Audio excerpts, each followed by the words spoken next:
Columbus City Schools prepares for the possibility of teachers going on strike. The school board has hired a company to help soften the blow if that scenario becomes a reality. And that hire was Huffmaster Crisis Response, a name that might sound familiar to longtime residents of Central Ohio. Our Dan Perlman was there when the Reynoldsburg school system hired Huffmaster 5 years ago. He has more on that story tonight. Dan, what can you tell us? Yeah, absolutely. We were there in 2014 when Huffmaster Crisis Response was hired to help Reynoldsburg through its teacher strike. You may remember, in the eyes of many who were there, things did not go well.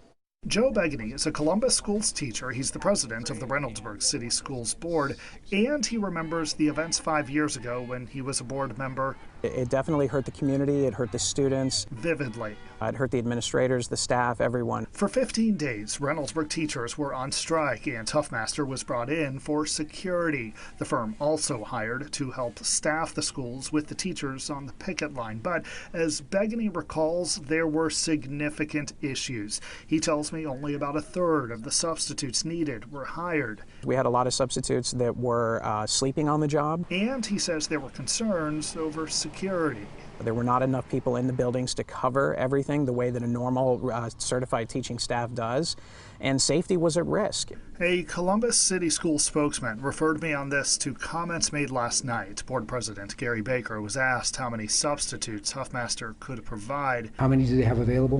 That I don't know. And he explained why the company was hired to help plan for the possibility of a strike. The key is we are able to open school on the first day of school, and that our students have a safe and prepared reception when they arrive at school. Baker expressed hope that a strike can be avoided. In Reynoldsburg, that strike is still fresh. It's never too far out of the realm of our thoughts. As Beggany watches what's happening with the state's largest district. And I'm not in the room, but I trust our negotiating team. I trust our president, John Coniglio, and I feel that they're going to work the best for us. And I hope the Board of Education of Columbus understands that and will work as well.